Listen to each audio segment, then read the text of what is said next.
Hello, guys. Today, I want to share my newsletter with you. In this newsletter, I incorporated two articles that incorporate two of the theories that we're going over in class. The first theory is the theory of multiple intelligences. So, the theory of multiple intelligences proposes that individuals have different kinds of strengths and modalities in intelligence that affect how they learn. In this article by Rebecca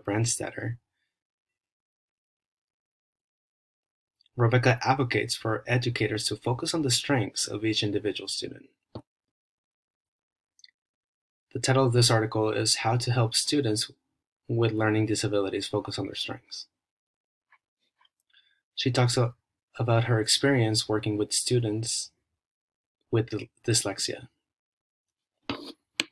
One of the things that she noticed working with this student population is that many of her students had difficulties with logical mathematical intelligence and also with verbal and linguistic intelligence. So the theory of multiple intelligence has 8 main categories for intelligence: logical mathematical, verbal linguistic, interpersonal, body kinesthetic, musical, visual and spatial, uh, intrapersonal, and naturalistic. This theory proposes that every individual has different strengths within the 8 kinds of intelligence. So even though certain individuals might not be good in logical and mathematical, like the students that Rebecca had, they might have different strengths. They might be good at a different kind of intelligence.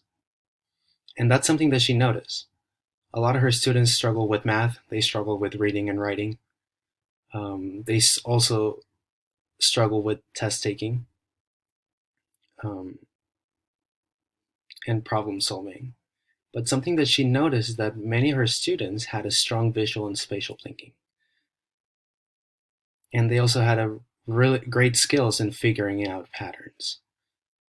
So instead of focusing on her students' weaknesses, she decided to focus on their spatial and visual intelligence.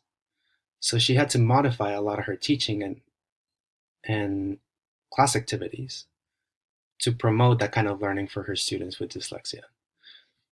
And there's this little quote that she wrote: focus on the sea of strengths around the island of weakness. And I think that quote kind of emphasizes the essence of the theory of multiple intelligences. So as educators, we have to acknowledge not only what students are good at, but also where they struggle.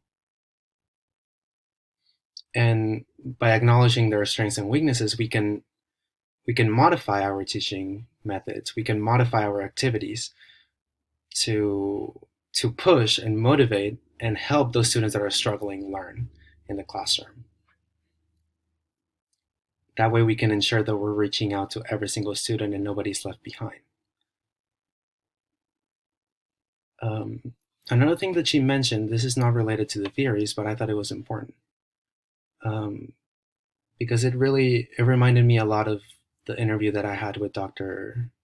Zapata, which you can see in my website if you're interested. Is that Rebecca, with her students with dyslexia, Rebecca mentioned that the way you address their learning disabilities is very important.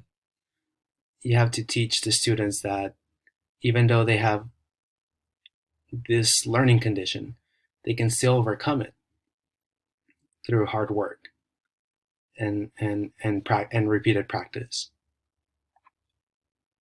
She also talks about the emotional support the students should receive not only in the classroom but also at home.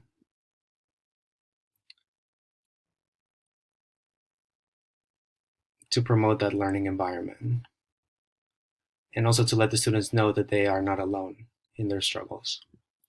Here's the other article. The title of this article is 9 Things Education Needs to Know About the Brain. So this article actually covers both theories. It covers the information processing theory and the multiple intelligences.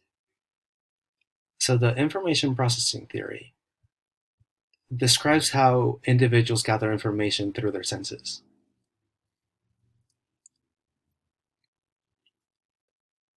It also describes how the brain transforms the sensory information or the sensory stimuli that we receive from the environment and processes the information into learning.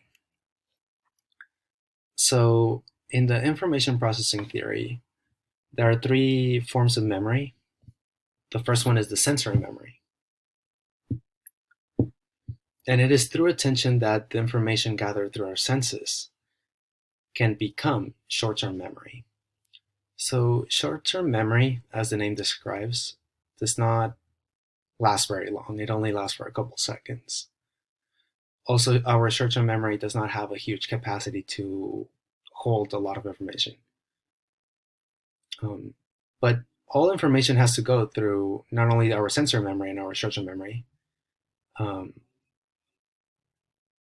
Once the information reaches the short-term memory through elaborate rehearsal, it can become long-term memory. Okay, once we have the information in our long-term memory, we can use it in the future. We can retrieve that information. And that's what we call learning.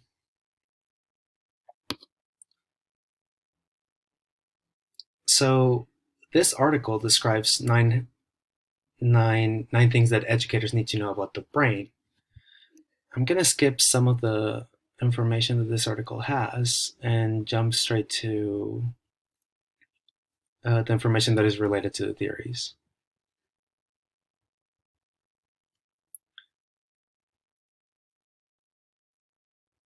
Yeah, so I thought this was really interesting. One of the things that this article talks about is that the brain and the body are interwoven. So one of the things that the author mentions in this article, is that we have to eliminate anything that will distract the students in the classroom. That it is extremely important for them to pay attention. And something as simple as temperature can really, in a way, inhibit learning. If the temperature is not appropriate, if it's too high or too low, students can easily get distracted. And it's also not the best environment for them to learn. Another thing that he mentioned is that also stress can inhibit learning. And one of the reasons is because when the student is stressed, they lose their curiosity. And I thought it was really interesting that he links the curiosity to learning. This is one of the things that we talked about under constructivism, on how students do the learning through their curiosity. And it is a teacher's job to spark that curiosity in the students.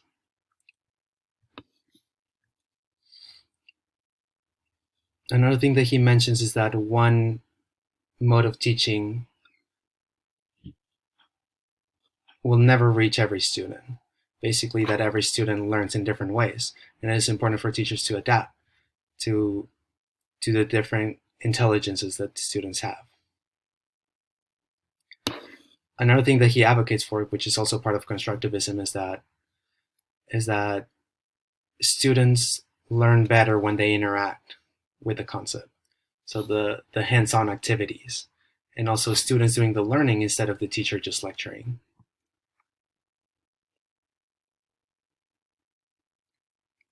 The final thing that he talks about is that learning is enhanced by emphasizing the big picture, okay, and allowing students to discover the details for themselves.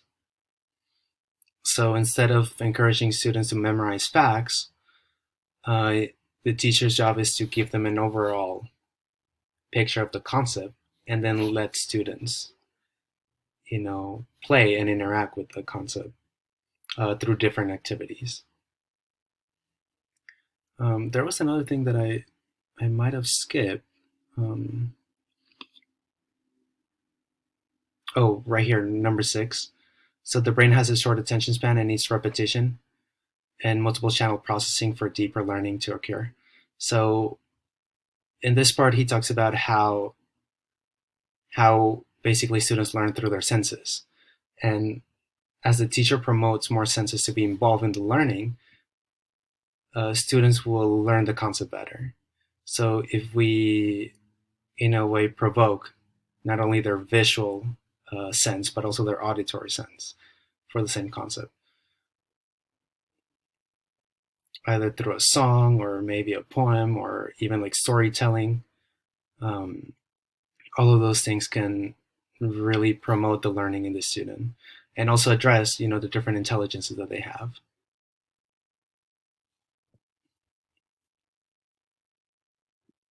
And that's it. Those are my two articles. I hope you guys enjoy the newsletter.